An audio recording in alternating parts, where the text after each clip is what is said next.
Welcome to the Bare Metal Cyber CISSP Prepcast. This series helps you prepare for the ISC Squared CISSP exam with focused explanations and practical context. Today we are going to focus on the process of access recertification and review. This topic is often overlooked in everyday security discussions, but it plays a critical role in maintaining a secure and compliant organization. Access recertification is the process of confirming that users have the correct access to the systems, applications, and data they need, and only what they need. It sounds simple at first, but as systems grow and user roles evolve, ensuring that access stays aligned with business needs becomes more and more complex. Let's start by understanding what we mean by access recertification. When a user first joins an organization, they are typically given access to certain systems and resources. These decisions are usually based on their job function, their department, and maybe even their seniority. However, over time, that user might move to a different department, take on new responsibilities, or stop using some of the systems they were originally granted access to. If no one reviews or adjusts those permissions, the user might end up with access they no longer need or should not have. That is where access recertification comes in. It is a formal process that occurs periodically, during which access rights are reviewed and either confirmed or adjusted. The primary goal of access recertification is to ensure that all users follow the principle of least privilege. That means users should only have the access necessary to perform their job duties and nothing more. Any extra permissions can create unnecessary risk, particularly if the user account becomes compromised or if the user intentionally misuses their access. Regularly reviewing permissions and revoking any that are no longer needed is one of the best ways to reduce that risk. There are several key benefits to implementing a strong access recertification program. First, it helps protect your systems from insider threats. This includes both malicious insiders who might want to cause harm and careless insiders who might accidentally expose sensitive data. When users only have the access they need, the potential damage they can cause, intentionally or not, is greatly reduced. Second, access recertification helps meet regulatory and compliance requirements. Many laws and standards require organizations to show that they are managing access appropriately. For example, the Health Insurance Portability and Accountability Act, the Payment Card Industry Data Security Standard, and the General Data Protection Regulation all include requirements for controlling and reviewing access to sensitive data. Being able to show that your organization regularly reviews and certifies access is an important part of passing audits and avoiding penalties. Third, access recertification helps detect unauthorized access. During the review process, access rights that seem suspicious or out of place can be flagged for further investigation. This can uncover accounts that were created improperly, privileges that were granted by mistake, or even indications of a compromised account. Fourth, access recertification creates accountability. It requires managers and other business leaders to take responsibility for confirming that their team members have appropriate access. This shared responsibility model makes it more likely that problems will be caught and corrected early. So how does access recertification actually work?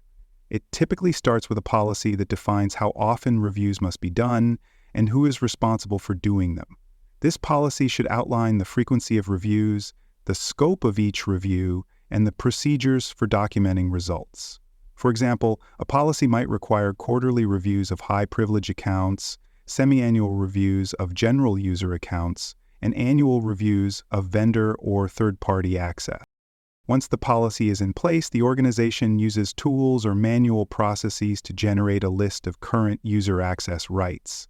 These lists are then sent to the appropriate managers or application owners who must review and either approve or revoke each access item. In more mature organizations, this process is automated through identity and access management systems. These systems send notifications, collect approvals, and log decisions for future auditing. It is important that reviews are not just rubber-stamped. A process should take the time to verify that each person still needs the access they have.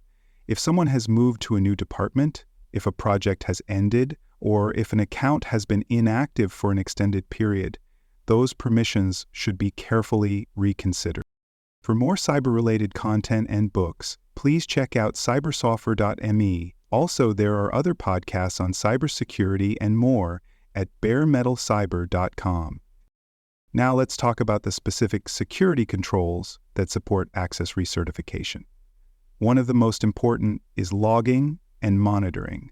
You need detailed records of who accessed what and when.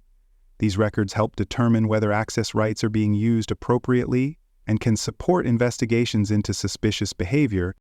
Another control is alerting. Automated systems can watch for changes in access patterns or failed attempts to access restricted systems.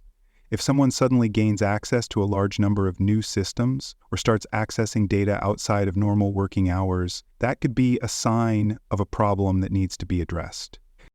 It is also critical to have integration between access recertification and identity and access management systems. These systems provide a centralized view of who has access to what and can automate many parts of the recertification process.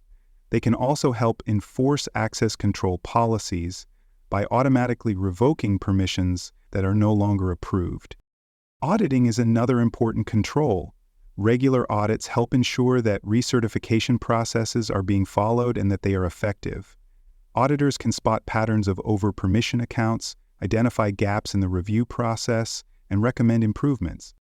Let us also talk about some of the challenges that organizations face when trying to implement access recertification. One major challenge is the sheer volume of data. In a large organization, there may be thousands of users, each with access to dozens of systems. Reviewing all of these permissions is time-consuming, and it can be difficult to determine whether access is appropriate, especially when permissions are named inconsistently or are hard to interpret. Another challenge is incomplete or inaccurate information. If user roles and responsibilities are not well documented, reviewers may not know what access a user should have. This can lead to either overly cautious revocations that disrupt business operations or excessive approvals that maintain unnecessary access. User resistance is another common issue. People may view access recertification as a nuisance or may not understand why it is important. Educating users about the goals and benefits of access reviews can help build support for the process.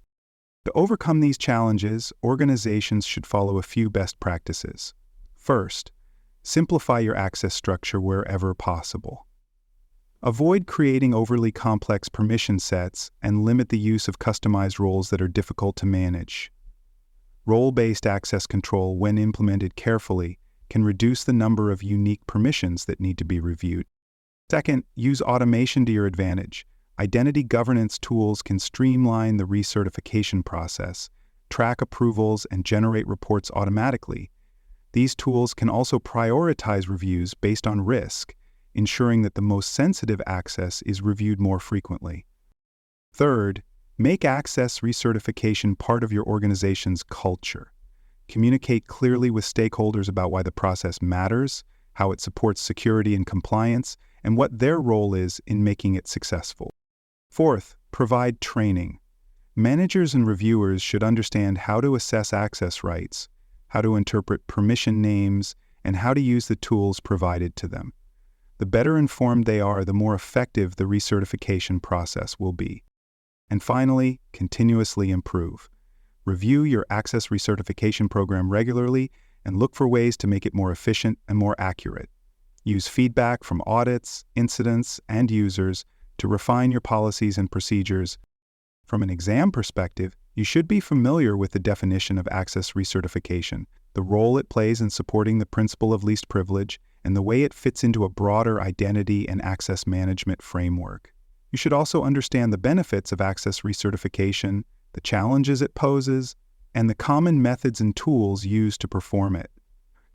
If you see a scenario on the exam where a user retains access after changing jobs, or where an audit reveals multiple inactive accounts with privileged access, the correct response will usually involve implementing or improving access recertification processes.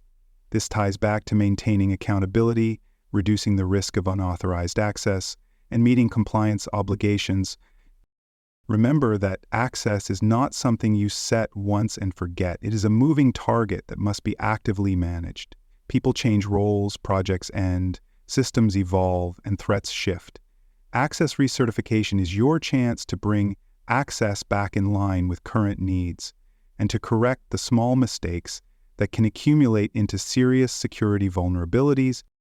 Thanks for joining us for this episode of the Bare Metal CyberSide SSP Prepcast. For more episodes, tools, and study support, visit us at baremetalcyber.com.